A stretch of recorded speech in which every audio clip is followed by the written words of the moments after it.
නමෝ තස්ස භගවතෝ අරහතෝ සම්මා සම්බුද්දස්ස නමෝ තස්ස භගවතෝ අරහතෝ සම්මා සම්බුද්දස්ස නමෝ තස්ස භගවතෝ අරහතෝ සම්මා සම්බුද්දස්ස උත්තිඨේ නප්පමජ්ජේය ධම්මං සුචරිතං චරේ ධම්මචාරී සුඛං සේති අස්මින් ලෝකේ පරම් හිච ධර්මානුශාසනාවෙහි සදහැබර අනුග්‍රහක දායකත්වයේ දරන්නා වූ පින්වතුන් ප්‍රමුඛ මේ මොහොත රිලැක්ස් නාලිකාවට සවන් දීමට නැරඹීමට අවස්ථාව දාගත්තා වූ සදහැබර පින්වතුනි අනුග්‍රහක බවතුන් අපට ආරාධනයක් කරමින් නිවන් මගට උපනිශ්‍රේ වන ස්වාමින් වහන්සේ කැමති ධර්ම දේශනාවක් කරන්නයි කියලා තමයි තිබෙන්නේ. ඒ අනුව මම ධම්මපදයෙන් හොයාගත්ත බුදුරජාණන් වහන්සේ ඔබට කරලා තියෙන ආරාධනයක්. මම මේ ආරාධනය විස්තර කරනවා. ඔබ ආරාධනය පිළිගන්නවද නැද්ද කියන එක පිළිබඳව ඔබයි තීරණය කරන්න ඕන. පිළිගත්තොත් නම් මේ ගාථාවේ සිදහන් වෙනවා හුඟක් හොඳ යහපතක් සිද්ධ වෙනවායි කියලා.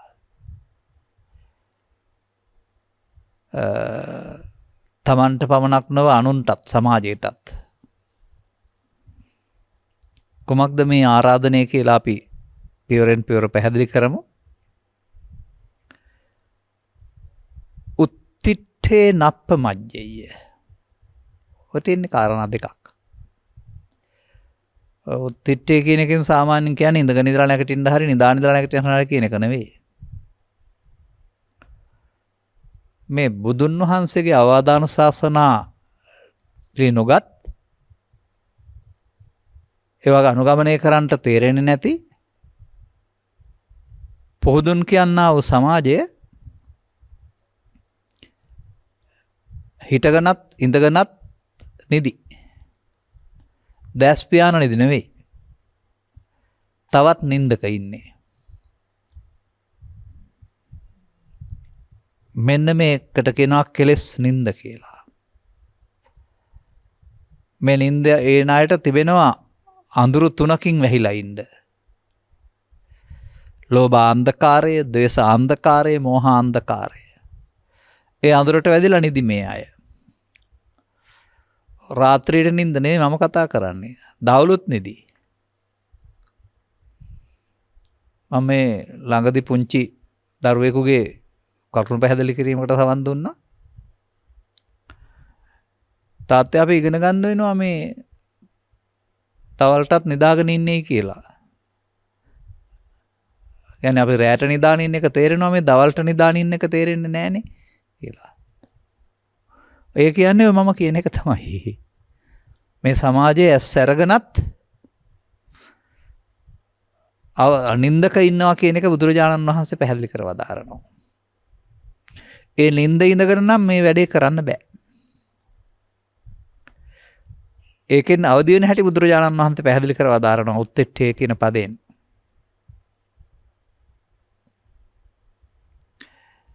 ඒ වගේම අවදි වුණෙන් පස්සේ අප්‍රමාද වෙන්න කියලාත් කියනවා. කොමකටද? ධම්මං සුරචරිතං චරේ.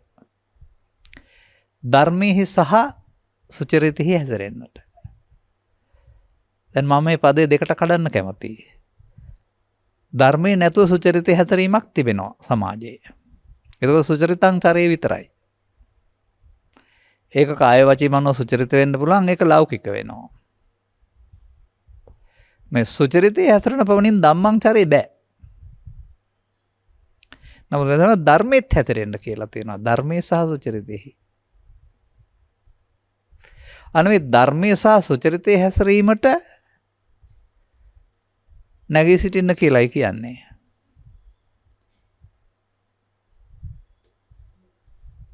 ඒ වගේම අප්‍රමාද වෙන්නයි කියලා කියන්නේ. මේ සඳහා සුදුස්කන්ධයේ ලේඛනයක් උන්වහන්සේ මේ පසු අදන වශයෙන් අමුණලා නැහැ මේ ගාථාවට. හේතුක ප්‍රතිසන්දිය තියෙන්න ඕන, පාරමිතා සම්පූර්ණ කරගෙන කැලේට යන්න ඕන, මහාන වෙන්න ඕන, හතර කේන්දරේ පාළු වෙලා තියෙන්න ඕන. නැත්නම් ග්‍රහචාරී ග්‍රහයෝ 3 දෙනෙක් 4 දෙනෙක් එක තැන ඉන්න ඕන කියලා. ඔය පස්මේ සමාජයේ එහෙමත් තියෙනවා. ඒ මිනිසුන් දෙසූ බව නමනක් බව නොදන්න අය. මිනිස් සමාජයෙන් වෙන්නේ වෙනම කටයුත්තක් කළ යුතුයි කියලා උපකල්පනය කරන අය ලෝකේ වුණතරන් ඉන්නවා බුදු සමය සම්බන්ධයෙන්. අදින් ධම්මං සුචරිතං චරේ තනියෙන් හැදෙන්න මොන කැලේට ගිහින් ඕනයි. එහෙම එකක් කියලා හිතන එකම වැරද්දක්. එවිට බුදු සමයේ මිනිසුන්ගෙන් වෙන්නු හුදකලා වූ අය සඳහා සීමා වුණ සමාජයට වැඩක් නැති එකක් බවට පත් වෙනවා. එබඳු අයට උපස්ථාන කිරීමෙන් පින් සිද්ධ කරගන්න එක නම් සමාජයට තියෙන වැඩේ මදි. බුදු සමයෙන් ලබා දෙන ඵල ප්‍රයෝජන සමාජයට මදි. මා හැම හිතන්නේ නැහැ. මා හිතන්නේ මේ ලබාගත් ජීවිතේ ගත කරගෙන යන ගමනේදීම තමන් දකින ආකාරයේ වරද්දක් අනුව එහි තිබෙනවා නිදා සිටීමක් සහ මේ පමාද වීමක්. අනේ ඒ නිදා සිටීමෙන් සහ පමාද වීමෙන් නැගිටින්න කියන එක තමයි මේ උත්තිට්ඨේන අපමජ්ජය කියලා කියන්නේ. ඒක තමයි ඔබට කරන යෝජනාව බුදුරජාණන් වහන්සේ. ඉතුරු පද දෙකත් අරගෙන ආයේ මුලින් ඉඳලා පිළිහෙමු. ඒකේ ප්‍රතිඵලත් උන්වහන්සේ පෙන්නනවා. ඒ පුද්ගලයාට නමක් දානවා ධම්මචාරී. ධම්මචාරී ධර්මයේ හැසිරෙන. වනේ හැසිරෙන වනචාරී. හින්දු දහමට අනුව අවිවාහක හැසිරෙන බ්‍රහ්මචාරී. එයා චාරී කියන්නේ හැදෙන්නේ. ධර්මචාරී. ඒ ධම්මචාරී ධර්මචාරී වුණාම ඔයා සුවෙන් වාසය කරනවලු. ඒ විතරක් නෙමෙයි අස්මින් ලෝකේ පරම්හිච කියලාත් තියෙනවා. අන්න ඒක තමයි මට පෙනෙන වාසිය. තමන්ගේ ලෝකේ තමන්ටත් ඔය ලෝකේ කියන්නේ වර්ල්ඩ් නෙමෙයි. තමන්ටත් යහපතක්. පරම්හිච. ඔය ගාතාව නම් ඉතින් සිංහලට පරිවර්තනය කරේ පරලොවත් කියලා තමයි ලියලා තියෙන්නේ. නෑ. පරේ පරම්හි පරස්මින් පරේසු කියන පදේ වර්ණගෙන හිනු ගත්තාම පරම්හි කියන්නේ අන් අය කෙරෙහි. මේ ධම්මචාරී වුණ පුද්ගලයා තමන්ටත් අනුන්ටත් කරදරයක් නැති කෙනෙක් වෙනවලු. දැන් මේ සමාජයේ ධම්මචාරී නොවන අය මොකද කරන්නේ? මත්පැන් බීලා අන් අයට කරදර කරනවා. හොරකම් කරලා කරදර කරනවා. බොරු කියලා කරදර කරනවා. බීලා කෑ ගහලා කරදර කරනවා. තව කේන්තියෙන් ඇවිස්සලා කරදර කරනවා. ඇවුස්සන මිනිසුන් රිලව් කරදර කරනවට වඩා සමාජයට කරදර කරනවා. රිලව් කියන එකත් මේ සමාජයේ දැන් උවදුරක්නේ. මොනම හේතුවක් නිසාවත් මේ අස්සන්න නෙලා ගන්න අස්සන්න හදා ගන්න අයට මොනම අස්සන්නක්වත් තියෙන්න දෙන්නේ නැහැ. මේගොල්ලෝ තමයි ඒකේ අයිතිකාරයෝ. පාලුම කරනවා. ඒක රිලව් කියන්නේ කරදරයක් නේ. ඒවා ගස්වල හැදුණා නම් අපිට පාවිච්චි කරන්න තිබුණා. උන් කැලේ ඉන්න ඕන සත්තුනේ මේ ඇවිදින් තියෙන්නේ. ඒ උන්ගෙන් කරදරයක් වගේ සමාජයට මේ ධම්මචාරී නොවන පුද්ගලයා මහ විශාල බරක් කරදරයක්. ඔහුගේ චර්යා රටාව තුළ. අන්න ඔවුන් මේ ධර්මචර්යාව තුළ හික්මවන්න පුළුවන් නම් ඔවුන්ගේ කයෙන් වචනෙන් සිතින් සහ මේ සියලු ඉරියව් වලින් ඔහුට සහ සමාජයට වදයක් වෙන්නේ නැහැ කියලා බුදුහාමුදුරුවෝ පොරොන්දුවක් දීලා තියෙනවා. ඉතින් මෙවදු සමාජයක් මරණයෙන් පස්සේ හදන්න බෑනේ. ජීවත් වෙන සමාජය ධර්මචාරී කියන්නේ ජීවත් වෙන මිනිස්සුන්ටනේ. එහෙනම් මම හිතනවා එකෙන් පෙන්වන්නේ මැරෙලා වන නිවක් නෙවෙයි කියලා. ඒ වගේම අනාගත බුදුහාඳුරන්ගේ ශාසනය ධම්මචාරී සමාජයක් හදුවට අද හැදෙන්නෙත් නැහැ. දැන් අපට ඕනකම තියෙන්නේ වර්තමාන සමාජය කරදරකාරීන්ගෙන් නිදහස් කරගන්න. වර්තමාන සමාජය කරදරකාරීන්ගෙන් නිදහස් කරගන්න. ඒක කරදරකාරීන් නිදහස් කරගන්න පාතාල ලෝකය නම් කරන්නේ වෙඩි තියලා මරණ එක. නීතිය නම් කරන්නේ උන් කරදරයක් වුණාම දඟගී දාන එක නැත්නම් ජීවිතාන්තය දක්වා ඒ උන්ට පේන ආකාරය. ඔවුන්ට මිනිසා ඇතුලෙන් හැඩගස්සන්න පුළුවන්කමක් නැහැ. යම් ආකාරයේ පුනරුත්ථාපනයකට කොටසක් හරව ගන්නවා අනිත් අයට. බැරි නම් ඔය බඳු ආකාරයේ කිසිම වදයක් හිරිහැරයක් දෙන්නේ නැතුව පිටින් මිනිසා සිටදී මිනිසා පැතුලෙන් වෙනස් කරනවා බුදුරජාණන් වහන්සේ. ඔහුගේ ඇඳුම වෙනස් කරනවා නෙවෙයි. ඔහුගේ දැක්ම වෙනස් කරනවා. මෙන්න මේ වෙනස් දැක්මෙන් යුක්ත සමාජයක් බිහි කළ බුදුසසුනේ වෙනස් දැක්ම අහිමි ආයෙත් අර පරණ දැක්මට වැටිච්ච එක තුළ තමයි මේ කරදරකාරීන් හැදිලා තිබෙන්නේ. ඔවුන් දන්නේ නැහැ. රටක ආර්ථික දියුණුවට හොරකම් කිරීම ගසා කෑම කරදරයක් බව. ඔවුන් දන්නේ නැහැ. නියමිත වැටුපට අදාළ සේවයක් නොකරන එක කරදරයක් බරක් බව. ඔවුන් දන්නේ නැහැ. කුඩු ආනයනය කරන එක මත්පැන් ආනය කරන එක නැත්නම් ඒවා බෙදා හරින එක ඒවා පානය කරන එක එයින් පස්සේ සමාජයට කරදරයක් බව. අන්ධ නැද්ද? ඇස් දෙක පෙරුණට අන්ධ නැද්ද උන්? මේ මිනිසුන් බහුතරයක් කැමති සාමකාමී ජීවිතයකට. නමුත් ඔවුන්ට මේ සාමකාමී බව බිඳ හැරෙන නොයෙකුත් අවුල් යවුල් මේ කරදරකාරී මිනිසුන් නිසා සිදු වෙනවා. එනිසා මේ කරදරකාරීම් ටික හික්මවා ගන්නට තථාගතයන් වහන්සේ වෙනත් මඟක ගමනක් සමාජයට යෝජනා කරනවා. ඒ සඳහා ඔබ නැගී සිටිය යුතුයි. අප්‍රමාද විය යුතුයි.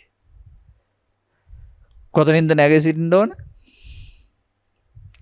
ලෝභ නින්දෙන්, ද්වේෂ නින්දෙන්, මෝහ නින්දෙන්. පුද්ගල අනුබද්ධ ආත්මාර්ථකාමී ක්‍රියාකාරීත්වයෙන්. මම මුල් කොටගෙන මගේ පසුම්බිය සරු කරගන්න එක මුල් කොටගෙන හිතීමෙන් ඒ මම යනු කය නෙවෙයි ඊට හා ගැඹුරු දෙයක්. අනේ ඒ ආත්මාර්ථයේ ඉස්මතු වන පුද්ගලයාට ඕවැ අඩුපාඩුවක් වැරද්දක් හානියක්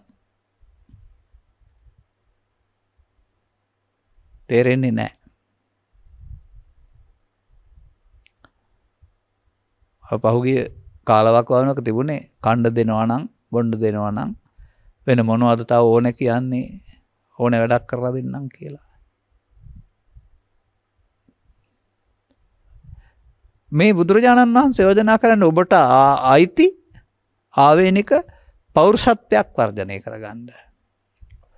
මේ කරදරකාරීත්වයෙන් මිදී ඔබට ඔබ පාලනය කරගත හැකි ක්‍රමෝපායක් ලබා දෙන්න. මේ සඳහා ඔබ බුදුරජාණන් වහන්සේගේ චරිතයට සවන් දීම ප්‍රමාණවත් නැහැ. උදව්වක් වෙන්න පුළුවන්. අතීත කතා ටික කියවලා කටපාඩම් කිරීම චූටි උදව්වක් කරුණාම මාර්ගේ පෑදෙන්නේ නැහැ. ජාතක පතාවත ඔක්කොම කියවලා තිබුණත්, සද්ධර්ම රත්නාවලිය ඔක්කොම කියවලා තිබුණත්, බුත්සරණ ඔක්කොම කියවලා තිබුණත්, අමාවතුර ඔක්කොම කියවලා තිබුණත් ලැබිය හැකි පිටුවහල ඉතා ටිකයි. මන්දයත් ඒවා ඔය අමාවතුර බුත්සරණ වගේ දේවල් සාහිත්‍ය ග්‍රන්ථ. හැබැයි කිසිවෙකුට ජාතකවත සාහිත්‍ය ග්‍රන්ථයක් කියන්නේ එහෙම නෑ. මම ඔය සමහර අය කියනවා මට ඇහෙනවා. මොකද ඒකේ තියෙන කතන්දර නිසා ඒවා තේරුම් ගන්න බැරුව. ඒක මෙහෙන් ලියනකොට කතන්දර පොතක් තමයි. නමුත් බුදුරජාණන් වහන්සේ දේශනා කරනකොට කතන්දරයක් වෙන්න බෑ. මේ උත්තිට්ඨේ නප්පමයි මජ්ජය සඳහා නැගී සිටීම සඳහා අප්‍රමාද වීම සඳහා සඳහන් පෙළදහමක් ඇති දෙයක් විශ්සුයි කියලා මම හිතන්නේ. නමුත් ඒක අපි මේ පැහැදිලි කරන දෙයට වඩා ගැඹුරුයි. නිසා තවත් ගැඹුරු නෝ නැත්තම් ඒ පහළවිල්ල එහෙනතුරු හරි ඒක කොහොම තිබුණාවයි. මොකද ඒක ත්‍රිපිටකයට අයිති දෙයක් නේ. ඒ වගේම ත්‍රිපිටක අයිති දෙයක් වගේ සහ තුන්වෙනි සංගායනාවේ දෙක රූප දෙකුත් නෙවෙයි. තථාගතයන් වහන්සේ එබඳු දේවල් භික්ෂුන්ට දේශනා කරලා මේ අපිට පෙනෙන්නේ නැති වැඩක් එකේ කරලා තියෙනවා.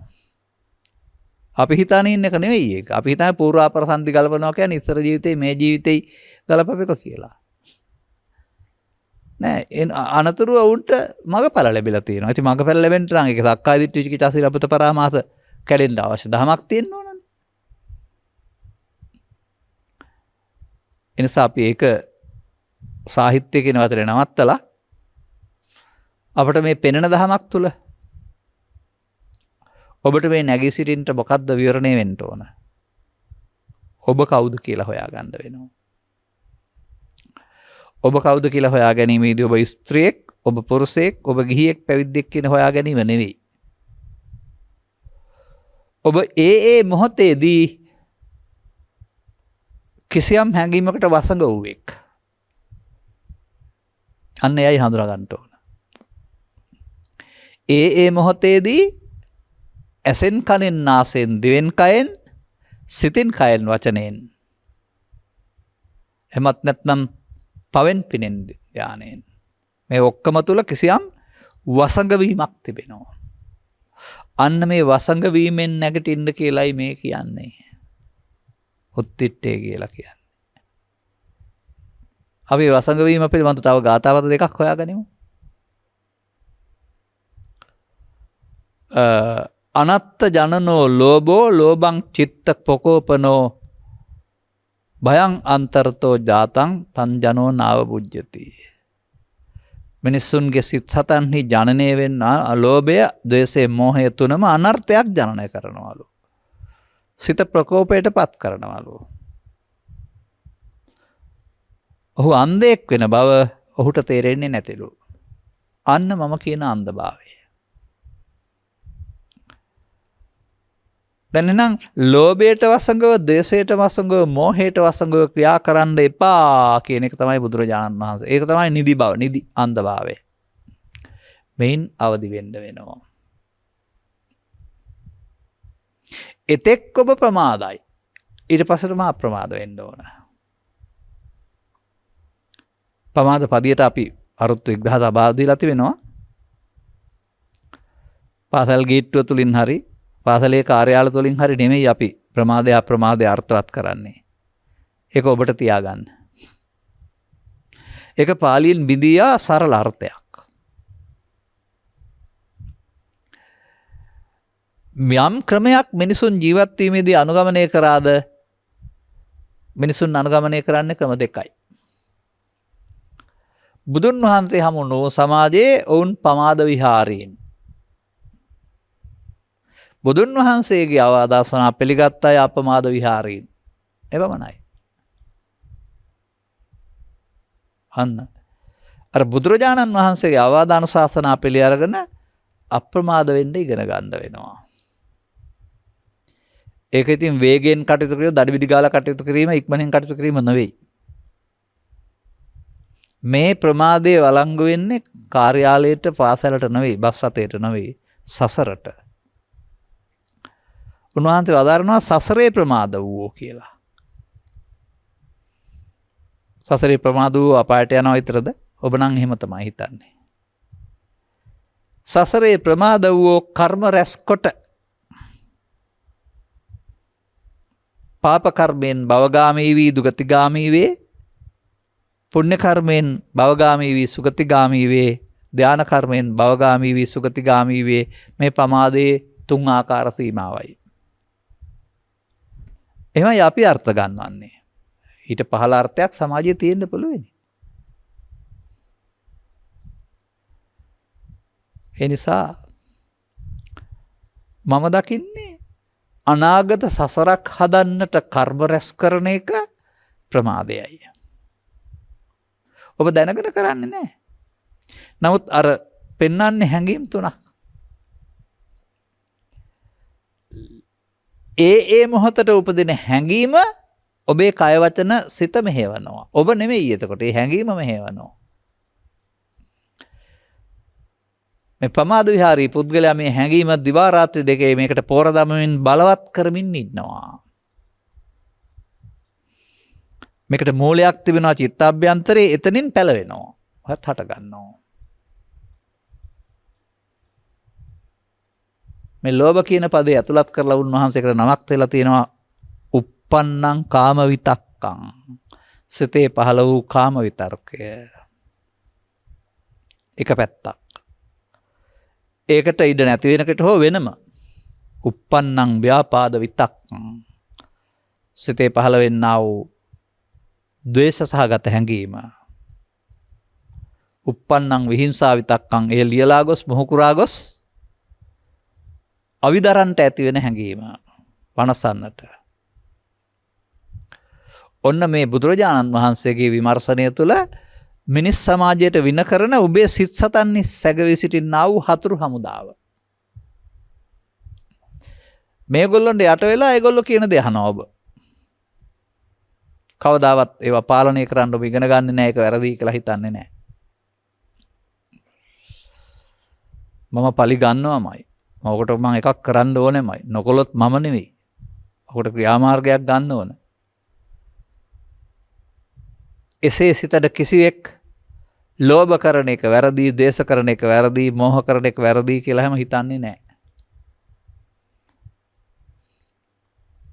ඔවුන් දිනන්ට යන පාර. මේ හැඟීම් විසින් නිදුක්ඛ නිරෝගීව වාසනාවන්ත ජීවත් වෙන්න ඕන මිනිසා ඇතුළට පිස්සෙක් හදලා. මිනිසා ජීවත් වෙන්න නිදුක් නිරෝගී සුවපත්. නමුත් මේ හැඟීම් විසින් මිනිසා පිස්සෙක් කරනවා. පිස්සෙක් කියන පදයට උම්මන්තක භාවය කියලා කියනවා සාමාන්‍යයෙන්. ඉතින් ඒක බුදුන් වහන්සේම වදාරලත් වෙනවා තැන මතකත් නැහැ මට. එහෙම තිවෙනවයි කියලා අහලා තමයි තිවෙන්නේ කියවලත් ඇති. සබ්බේ පුතුග්ජනා. අන්න මේ පෘථග්ජන කියන සියලු දෙනා පමාද විහාරයෙන් ඔවුන් මේ අන්ධභාවයේ හෙවත් උන්මන්තක භාවයේ ඉන්නවා. එයින් නැගී සිටින්න නේද මේ උත්තිට්ඨය කියලා කියන්නේ. ඒ සීමාව තුළට අප්‍රමාද විහරණය බාර දෙන්න බුදුරජාණන් වහන්සේ සූදානම් නැහැ. ඔවුන් ප්‍රමාද විහරණයේ කොටස්කරුවන් සහ ප්‍රමාද විහරණයේ ජීවිතේ කොට ගත්ත අය. එතන ඉඳන් අප්‍රමාද වෙන්න බෑ. බන්දයත් මේ තුන් ඉරියව්වේදී නැත්නම් මේ හතර ඉරියව්වේදී ඔබේ සිතට ආපු හැඟීමක් ඔබව පාලනය කරනවා.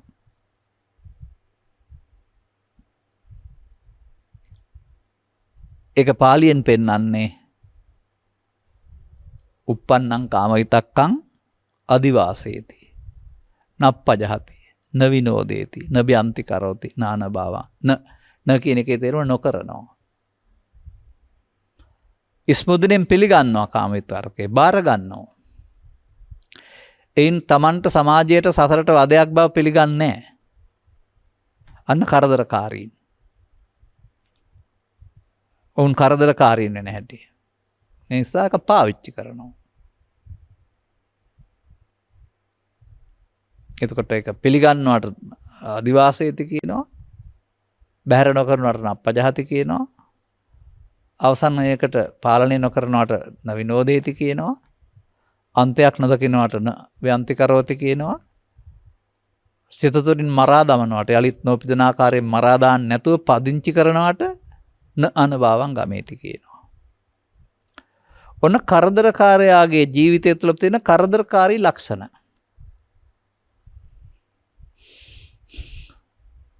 දැන් ඔබට නැහැ. පොය දවසෙත් නැහැ. සතුටින් ඉන්න වෙලාවත් නැහැ. නමුත් මේ සතුරා ඔබේ චිත්තාභ්‍යන්තරයේ සැඟවී සිට අදාළ මොහොතේදී අවිදරා එළියට එනවා. ඔබේ මනුස්සකම එවිට පරාදයි. ඔහු තමයි ඔබව පාලනය කරන්නේ. ඒ නිසා බුද්ධං සරණං ගච්ඡාමි ගීතයේ තියෙනවා හිංසා පීඩා දේවිදෝ මිනිසා තිරිසන් වේවිදෝ. තව තියෙනවා. ඔය හැඟීම් වලට වසඟ වීම. දැන් මතක තියාගන්න ඔබ නෙවෙයි මේ. ඔබ කය වශයෙන් ගත්තේ ඔබ නෙවෙයි මේ. ඒ මොහොතට උත්සන්න වුණා වූ හැඟීම. දැන් ඔබට ව්‍යාපාද විතර්කෙන් මත්තුන පුද්ගලයන්ගේ ක්‍රියාකාරකම් හම් වෙලා තිබෙනවද? ඕන තරම් බලන්න පුළුවන්. මත්පැන් බීවහම දෙගුණ වෙනවා.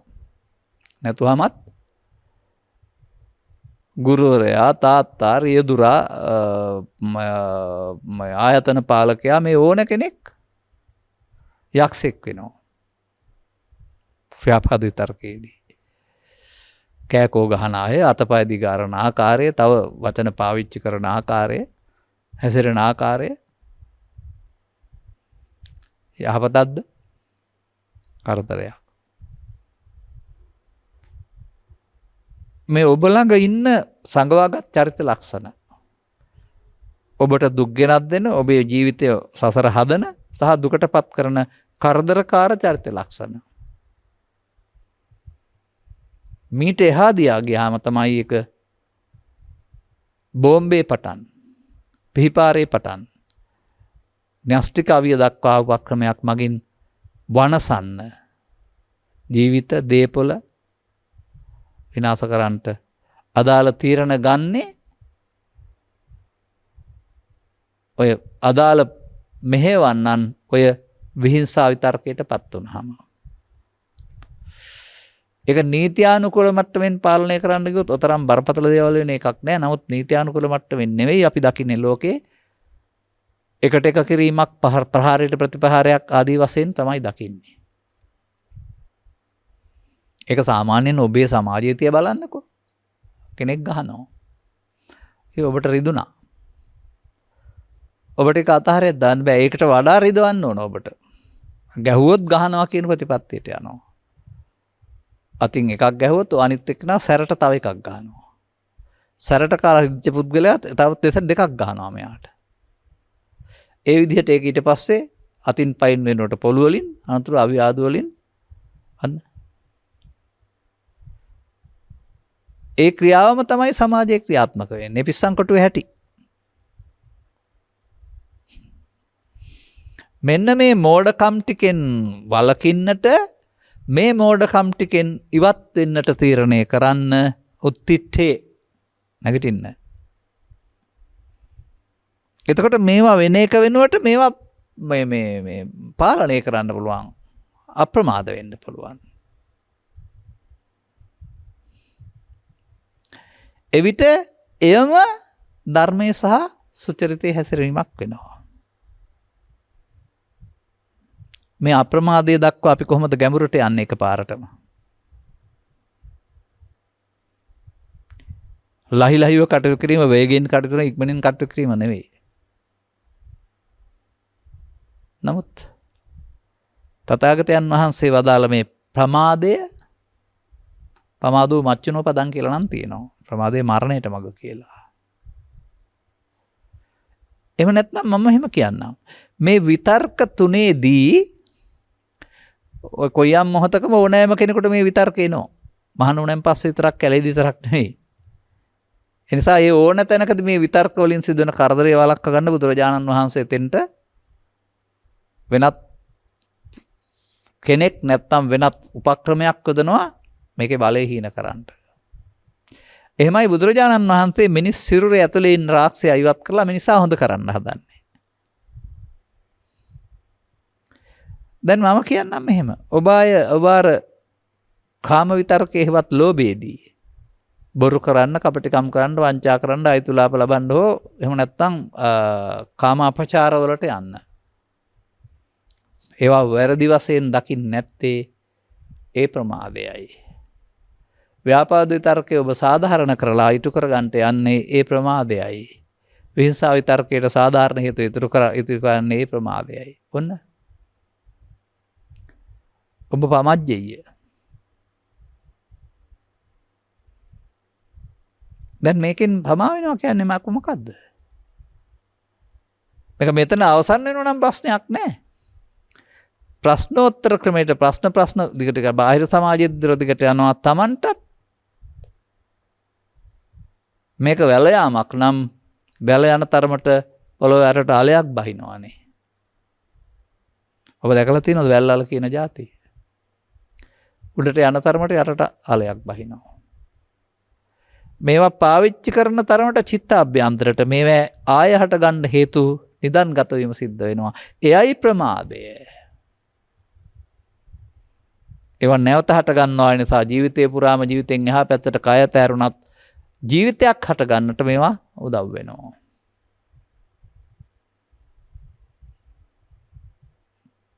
එහෙමයි විහාරී වාසය කරන පමාද විහාරී. අන්න මේ පෘථග්ජන නම් වූ පිස්සන්කොටුවෙන් යුත් සමාජයට බුදුරජාණන් වහන්සේ අනේ මට මල් පූජා කරපල්ලා මට වැඳපල්ලා මං වෙනුවෙන් පිළිම හදපල්ලා මං වෙනුවෙන් බෝගස් හදපල්ලා කියන්න පහළ වුණා කියලා හිතන්න හැම එපා. ඒක පස්සේ කාලෙක ඔබ හදාගත්ත සරල වැඩක්. පව් හෝ වැරදි නැති වුණාට නෑ. ඒ එකකින්වත් අර උත්තිට්ඨේන අපමජ්ජය කියන කාරට එන්න බෑ. ඒක වෙනත් ප්‍රමාදයේ තවත් හොඳ පාරක් විතරයි. පෘථග්ජන පුද්ගලයා පුණ්‍යාවි සංකාරයට එකතු වීම තුළ අර කාම විතර්ක ව්‍යාපාද විතර්ක සංසිඳීමක් වෙන්නේ නැහැ, පාලනය වෙයි. සසර වෙන පැත්තකට හැදී හොඳ පැත්තකට. ඒකත් ප්‍රමාදය තුළ හොඳ පැත්තක් කරනවාම අප්‍රමාද විහාරි වෙන්නේ නැහැ. එනිසා බුදුන් වහන්සේගේ මේ කරුණ ඉදිරිපත් කිරීම යෝජනාව ඔබේ සිත හදාගන්න. ඔබේ සිතට වහල් නොවී ඉන්න. හරිනේ. සචිත්ත පරියෝද්දපන සබ්බපාවසා කරන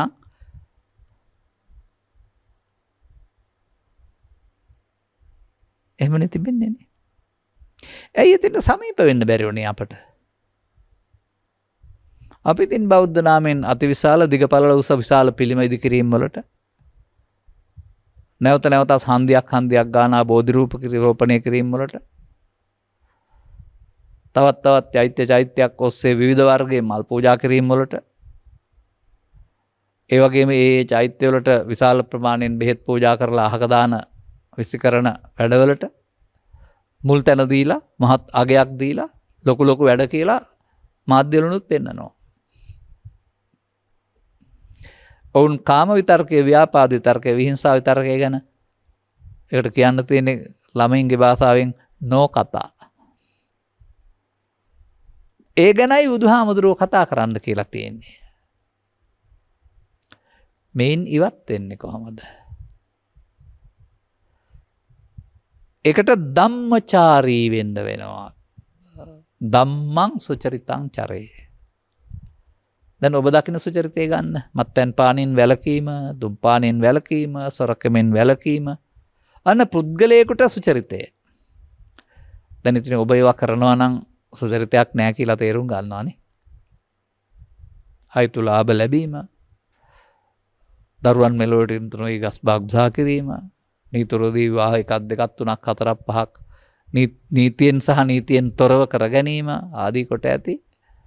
ඔබ දුස්චරිතං චරේ නීතියට හොරෙන් රටට හොරෙන් බිරිඳට හොරෙන් කරනවා.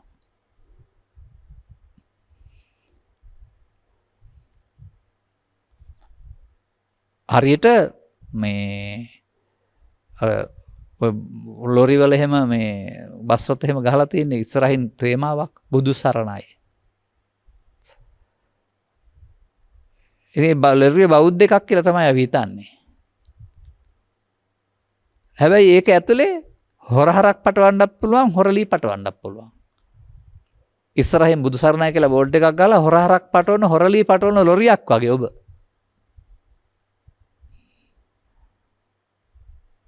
බුද්ධං සරණං ගච්ඡාමි, ධම්මං සරණං ගච්ඡාමි, සංඝං සරණං ගච්ඡාමි කියලා තේමාවක් දාලා තියෙනවා.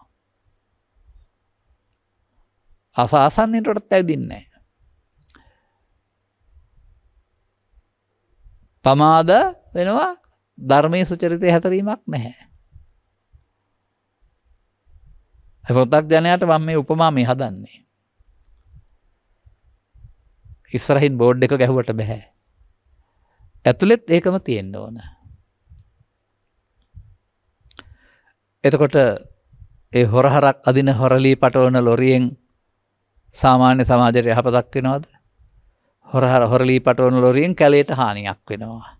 හොරහරක් පටවන ලොරියෙන් ගව සම්පතට හානියක් වෙනවා. හරි බලන්න. ඒ හානිය වුන් දකින්නේ නැහැ. ඔවුන්ට ලැබෙන මූල්‍ය සම්පත් තමයි වුන් බලන්නේ. මෙබැවින් ආත්මාර්ථකාමින් බෝ කිරීම සමාජයක දුකට හේතු වේ. ආත්මාර්ථය දැඩිවීම සහ ආත්මාර්ථකාමීන් බෝවීම හැමතැනම ලොකු කරදරයක් සමාජයට. අන්න ඒ නිසා බුදුරජාණන් වහන්සේ මේ ආත්මාර්ථකාමීය මිනිසා තුළ තියෙන ආත්මාර්ථය මරා දැමීම, මිනිසා මරා දැමීම නෙවෙයි. සඳහා යෝජනා ඉදිරිපත් කරනවා, ඔබ ඒක කරගන්න කියලා කියනවා. තේමාවකුත් දෙනවා, පරත්තම් පටිපජ්ජ ධර්ම. මෙම නිවසට බුදු සරණයි, සම්මා සම්බුද්සරණයි ලොරිය තියෙනවා වගේම ඔබේ තේමාව ඒක කරගන්න. එහෙම නැත්නම් මෑතදී මම ඔකට අලුත් වචනයක් ඉදිරිපත් කළා. ඔබේ යෝජනාව හෝ ඔබ අනුගමනයේ ප්‍රතිපදාව මේ කියන ධර්මයේ සුචරිතයේ හැතිරිලා නිවන තැනස ජීවිතයකට පත්වෙන්න අනාගත බුදුරජාණන් වහන්සේ හමු වෙන්න නම් එහෙනම් ඔය ඔබට පූජනීය මහා සංඝරත්නය තෙරුවන් සරණ ගත කරනකොට ඒක කියන්නේ නැතුව අලුතින් කෑල්ලක් දාලා කියන්න පුරුදු වෙන්න. නිකම්ම බුද්ධං සරණං ගච්ඡාමි කියන්නේ නැතුව අනාගත බුද්ධං සරණං ගච්ඡාමි. අනාගත ධම්මං සරණං ගච්ඡාමි. අනාගත සංඝං සරණං ගච්ඡාමි. එතකොට ඔබ ඇත්තවත් කියනවා. නමුත් මේ බුද්ධං සරණං ගච්ඡාමි, ධම්මං සරණං ගච්ඡාමි, සංඝං සරණං ගච්ඡාමි නම් ඒක වර්තමාන බුදු සසුන තුළ වෙන්න ඕන. එමයි අපි ඒවට අර්ථ විග්‍රහයන් සපයනු ලබන්නේ. දැන් මේ ධම්මං සුචරිතං අපි එක සුචරිතයක් පෙන්නවා. අර පුද්ගලයන් වශයෙන් විරතිය යමකින් අදාළ අහිතකර දේවල් වලින් වෙන්වීම. ආර්ය මාර්ගයේදී තවත් හදවතින්ම වෙන්වීමක් පවතිනවා. ක්‍රියාවෙන් විතරක් නෙමෙයි. ඒට එකතු නොවීම තුළ. දැන් මෙන්න මේ මම දකින්නේ මෙතන මේ දේශනාව අරන් යන පාරට අනුවගත් කල මේ ත්‍රිවිධ විතර්කයේ බෝ කරන එක බලවත් කරන එක ඔබේ ජීවිතය තුළ විශාල හානියක් ඔබ කරගන්නේ. ඔබට හිමි වෙන්න තිබෙනා වූ නිරෝගී බව, සැප සම්පත්, අනිකුත් හැම දේවල් ඔබෙන් උදුරා ගනිමින් ඔබව ශාරීරික වශයෙන් දුබලභාවයකට, මානසික වශයෙන් පරිහානියකට ඔබට පත් කරනවා. මේ ත්‍රිවිධ විතර්ක නැමැති සතුරා විසින්. එනිසා උන්වහන්සේ පහන කියලා සංඥාවක් දේශනා කරලා ඔක අතහරින්න වෙන්න මෙහෙම කියලා ඔය ධම්මං චරේ පෙන්නලා ධර්මයේ හැසිරෙන හැටි. ඔබ ඔය ගිරිමානන්ද සූත්‍රයේ අහලා තියෙනවා නම් නැත්නම් තවත් තැනකින් පහන ප්‍රහාණය කරන විදිහ අහලා තියෙනවා නම් මම මේ ප්‍රහාණය කරන විදිහ හැසිරෙනවට තමයි මේ ධර්මයේ හැසිරෙනවා කියලා කියන්නේ කියලා මම ගලපන්නේ. එතකොට එතනින් එහා පැත්තට අර ලෝභයෙන්, දේශයෙන්, මෝහයෙන් දූෂිතව ගන්නා තීරණය කරන්න බැරි වුණාම දුස්චරිතං චරේ අයින් වෙනවා. නමුත් මේක ජීවිතේට එක දවසක්, දවසට එක දවසක් නෙවෙයි. යලි යලිත් නැවත නැවතත් පිරිපුන් බවට පත් වෙන තුරුම හැසිරෙන හැටි ඉගෙන ගන්න වෙනවා. එතකොට අපි ඒක තේරුම් ගන්න ඕන.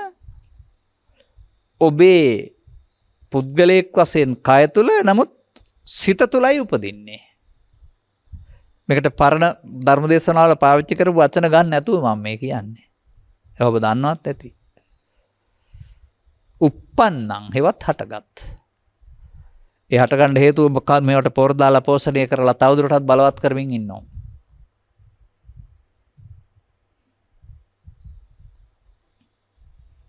අන්න ඔබට මේ තුන් දෙනාට එකතු වෙන්නට තිබෙන පුරුද්ද බලවත්. මේ තුන් දෙනා ඔබේ සසරට සහ ජීවිතයට කරන හානිය ඔබ දන්නවා නම් ඔවුන් මිතුරෝ නෙමෙයි හතුරෝ. හතුරෝ ගෙයි තියාගත්තොත් දෙන දේ දන්නවනේ ගෙයින් පන්නන්න ඕන. ඒක තමයි ප්‍රහාණ කියන වචනෙන් පෙන්වන්නේ. නමුත් මේ හතුරු සැඟවුණු පිරිසක්. එතනට ගිහින් සොයා පහර දෙන්නට බෑ. ඔවුන් එළියට වෙනලාවක් තිබෙනවා. මේ චිත්තාභ්‍යන්තරයේ නිදිගත් සතුරු මූලයේ හෙවත් ලෝභ මූලයේ, දේශ මූලයේ, මෝහ මූලයේ නම් වූ මූලයන් විසින් ඔබට ඇසෙන් කනෙන් නාසයෙන් දිවෙන් කයින් එදා කටයුතුවලදී මේ සතුරු හමුදාව එවනවා. කාම විතර්කයේ, ව්‍යාපාද විතර්කයේ, විහිංසා විතර්කයේ කියලා ආකාර තුනකින් ඇඳුම් අන්දවලා. ඔබ ඉතින් ඔවුන්ට යටත් වෙලා බොහොම කල් මේ ඔවුන්ගේ පැත්ත අරගෙන දිනන්න ගියා. ඔබ පරාදයි හැමදාම. අන්න බුදුරජාණන් වහන්සේගේ යෝජනාව මෙතෙන්ට වෙන විදිහක් උන්වහන්සේ පෙන්නනවා. එයමයි මම දකින්නේ ධර්මයේ හැසිරීම. කතමාචානන්ද පහන සංඥා. කොහොමද මේ ප්‍රහාණය වෙන්නේ? uppannam kama vitakkan, uppannam vyapada vitakkan, uppannam තුන මේකට එන්නේ ආවෙලාවට. ආවෙලාවටයි වැඩේ තියෙන්නේ, භාවනාව තියෙන්නේ, වැඩිම තියෙන්නේ. පරණ පාරේ ගිහින් හිටි පුද්ගලයාට එකවරට 100%ක්ම ආපහු හැරෙන්න බෑ. නමුත් ඒ වදේ තේරෙනවා නම් ඔබට ඒ තුලින් සිදුවෙන හානිය ඔබට ආපහු හැරෙන්න ඕන වෙනවා. එහෙනම් අපිට මහන්සි වෙන්න වෙනවා. වීරිය කරන්න වෙනවා. සතිය කියලා දැක්මක් වඩන්න වෙනවා. මේ ක්‍රියාව මේ ක්‍රියාකලාපය සසරට හානි කරයි, ජීවිතයට හානි කරයි, දුක් සහගතයි කියන ඒක පිළිගන්න වෙනවා හදවතින්. පිළිගත්තම නේ ඒගොල්ලෝ අයින් වෙනවට කැමති වෙන්නේ. ඒ සඳහා උන්වහන්සේ මිනිස්සුන් සඳහා අපමාදෝ අමතවදම් පදයට මේ අප්‍රමාද වීම කියන කටයුත්තට සිහියෙන් කටයුතු කිරීම කියලා වචනයක් එකතු කරලා තියෙනවා. ඒක ඔබ දන්න මුදල් පසුම්බිය සංගවා තැබෙන පිළිබඳ සිහිය, කබඩ් එකේ යතුරු සංගවා තිබෙන තැන පිළිබඳ සිහිය, පර්ස් එක සංගවා තිබෙන තැන පිළිබඳ සිහිය නෙවෙයි. ඒක ලෞකික සමාජයට අවශ්‍යයි. මෙන්න මේ ත්‍රිවිධ විතර්කයේදී එයට එකතු නොවෙන්න අවශ්‍ය සිහිය එක්වර දිනු වෙන්නේ නැහැ.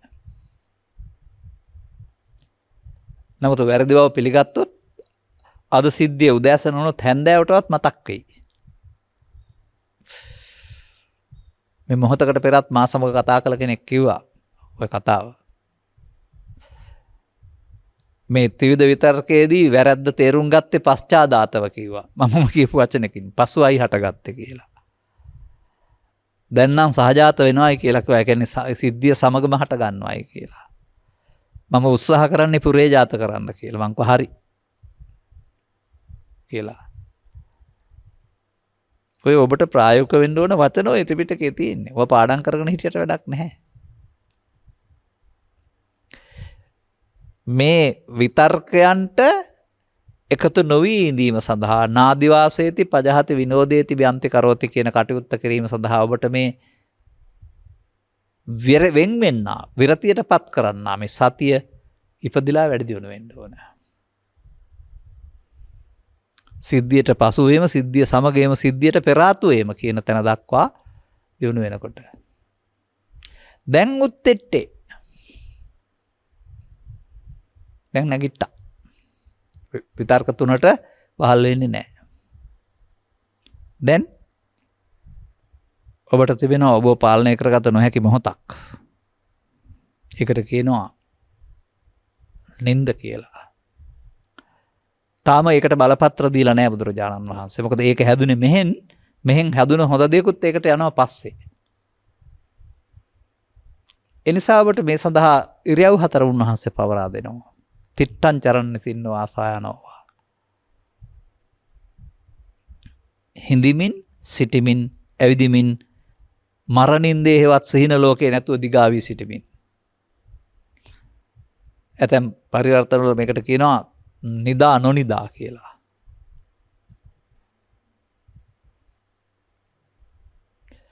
දැන් මෙන්න මේ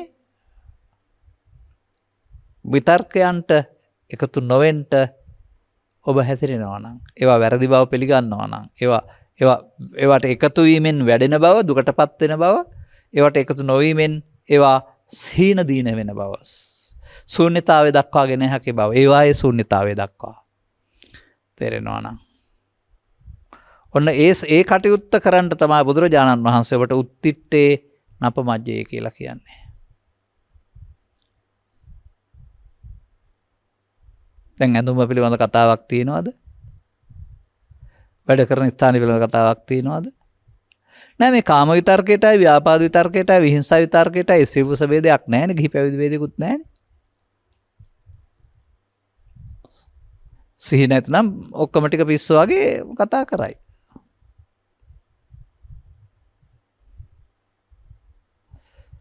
නමුත් දැන් මේ ඇයි මේකට ධර්මයේ හැසිරීම කියලා කියන්නේ? මේක සතර හදන පාර නෙවෙයි. අර එකතු වෙන එක සසර පවෙන් පිනෙන් ධානෙන් අනාගත සසරක් හදන්නට සසර හදන පාර. සසර හදන පාර භවයේ හැසිරීමනේ භවගාමීනේ. භව නිරෝධගාමී මේ පාර. එතකොට අර ධර්මයේ දකීද බුදුන් දකී ධර්මයට තමයි ඒ පාරෙන් යන්නේ ටික ටික. ධර්මයේ නැමැති ස්ථානයට යන්න මේ නාදිවාසේති පජහති නම් වූ උපක්‍රමෙහි හැසිරෙනවා. ධම්මචාරී. දැන් මෙන්න මේ ක්‍රියාමාර්ගය. එතනින් ඔබට දුකට හේතු චිත්තාභ්‍යන්තර ගත කරන්න ඒව මොහොතින් මොහොත බැහැර වෙන්න පටන් ගන්නවා.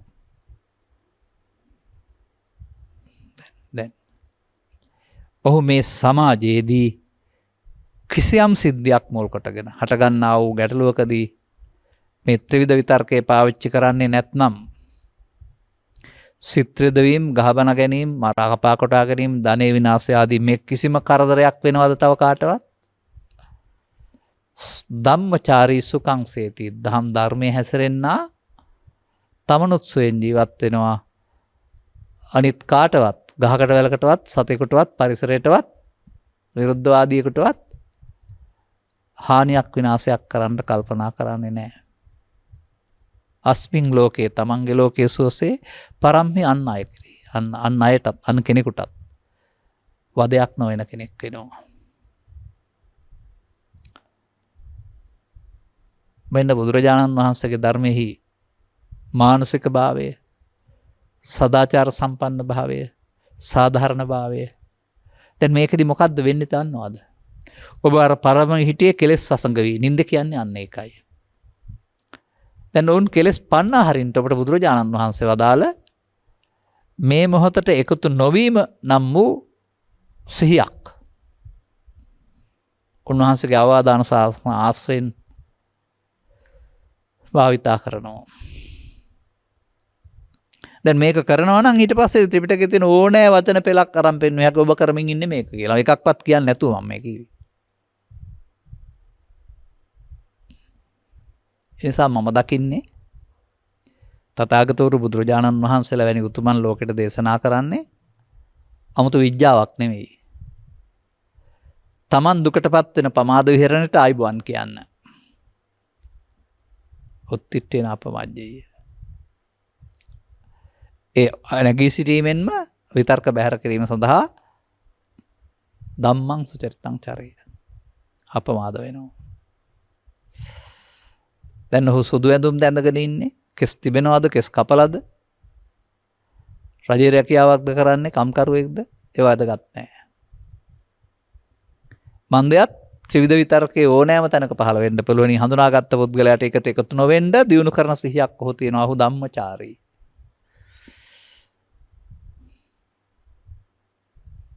ඔහු යන්නේ වෙන පාරක. අර අනුස එකතු කරන පාර නෙමෙයි. එතන එහා පැත්තට යනවා, තව පැත්තකට යනවා.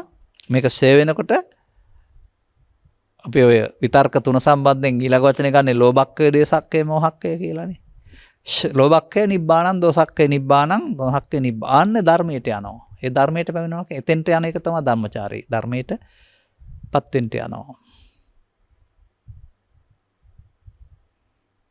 දැන් ඔබට තේරෙනවද ප්‍රතිපත්තිකාමී ධම්මචාරී මිනිසා මේ සමාජය විනාශ කරන්නේ නැහැ කියලා? ඔහුට මේ ත්‍රිවිධ විතර්ක ඔස්සේ සමාජයට අසාධාරණකම් කරන්න, ආත්මාර්ථකාමී වෙන්න බැරි බව. ඔහු ළඟ ඉන්නේ කය මිනිසෙකුට වඩා සැබෑ මානසික මිනිසෙක් බව. හොඳයි, එහෙම හැසිරෙන අය ගමක, රටක, මාවතක, පන්සලක, ආයතනයක ජීවත් වෙනවා නම් මේ සතුරාට එකතු වී විසා විනාශයක් කරගන්න මේ සතුරාට බලය පවරන්න නැති ඉඩ දෙන්නේ නැති සතුරා එන විට දැක ඔහුට සටනට සහාය දක්වන්න නැතුව ඔහු ප්‍රතික්ෂේප කරන අය ඔවුන් සම්බන්ධයෙන් වළංගු වෙන්නේ නාදිවාසේති පජහති විනෝදේති බ්‍රන්ති කරෝති යන භාවං ගමේති ප්‍රහාණ සංඥා. වචනේ පාඩම් කරගත්තට නම් බෑ. එතෙන්ද ගන්න වෙනවා බුදුන් වහන්සේ වදාරලා තියෙන තවත් ගාථා වලින් සඳහන් වෙන අදාළ කැතපුරුද්දට එකතු නොවීම කියන එක. එකතු වීමෙන් දුරදිගයයි එකතු නොවීමෙන් ඔවුන් එය මරණයටපත් වේ.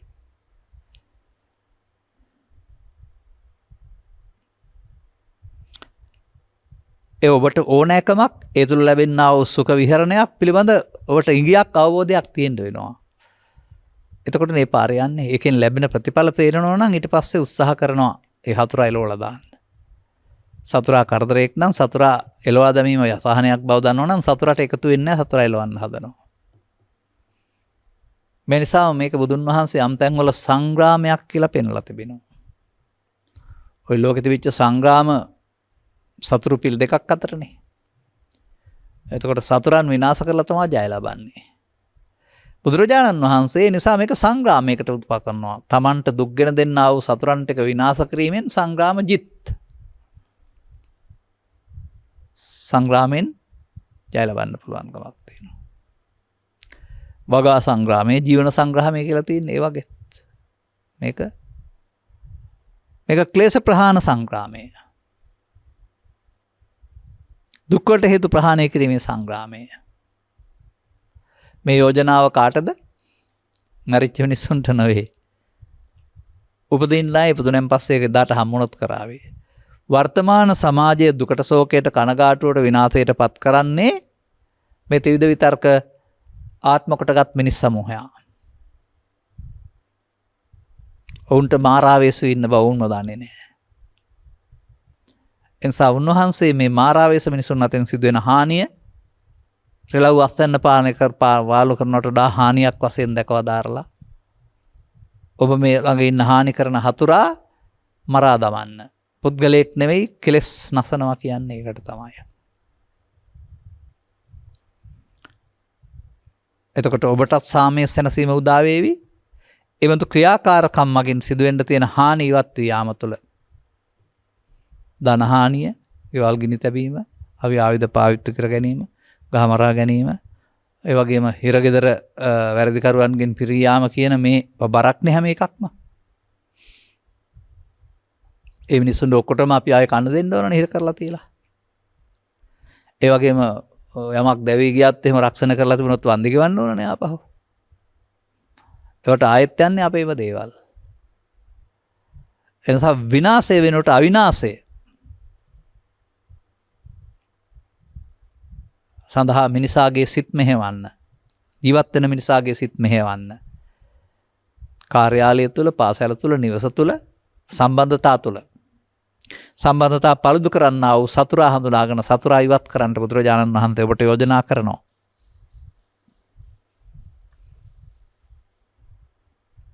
ඔන්න මම ඔබට පාලි පාවිච්චි කරන්නෙත් නැතිව මේ ගාථාව තුළින් නිවන් මඟට උපයෝගී වෙන ධර්ම දේශනාවක් කියන මාතෘකාව යටතේදී මේ කරුණ තේරුම් ගන්න පුළුවන් මෙහි අගේ වැටහෙන අය සඳහා. ඒකට ස්ත්‍රී පුරුෂ ගිහි පැවිදි ભેදයක්වත් නැහැ, වයස් ભેදයක්වත් නැහැ.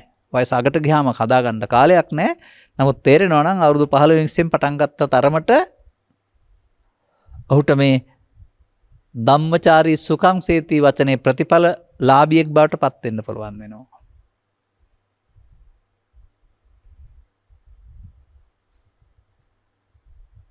අන්න ඒ විදිහට ලබාගත් ජීවිතය තුළ තම තමන්ට රුචි අරුචි පරිදි ලෝභයෙන් ද්වේෂයෙන් මෝහෙන් මත් වෙලා ලෝකේ අවුල් කරගෙන ඒ දුක්ගින්දරට ලෝකෙත්පත් කරන ඔබත්පත් වෙන මේ උම්මන්තක හැසිරීම ජීවිතය තුළින් පන්නා දමන්නට. ජීවිතය තුළ උම්මන්තකමාවෙන් මිදෙන්න. යෝජිත දහමක්, යෝජිත මාර්ගයක් බුදු සමය කියලා කියන්නේ. දැන් ඔබ ගෙදර ගිහින් නැත්නම් ආපහු යුවක ඉඳන් කල්පනා කරන්න. මේ ත්‍රිවිධ විතර්කයේ බැහැර කිරීම නම් වූ මේ ක්‍රියාකලාපයේ ඔබ අනුගමනය කරන බෙහෙත් පූජාව තුළ, මල් පූජාව තුළ, චෛත්‍ය රෝපණය තුළ, අටපිරිකර පූජාව තුළ, කටට පින්කම් පූජාව තුළ, විශාල පුදුපුළු විද කිරීම තුළ තවසාර නොමකී සහ නොකී ක්‍රියා මාර්ග තුළ ක්‍රියාත්මක වෙනවාද? එවන් තවදුරටත් ඔබ මමත්වයේ ලොකු කරගන්න අදහසක යනවාද? ලොකු දේවල් කියලා. ජීවමානව බුදුරජාණන් වහන්සේ වැඩ හිටියා නම් මේකට දෙන උත්තරේ මට හිතා ගන්න බෑ. මම නොකිය ඉන්නම්.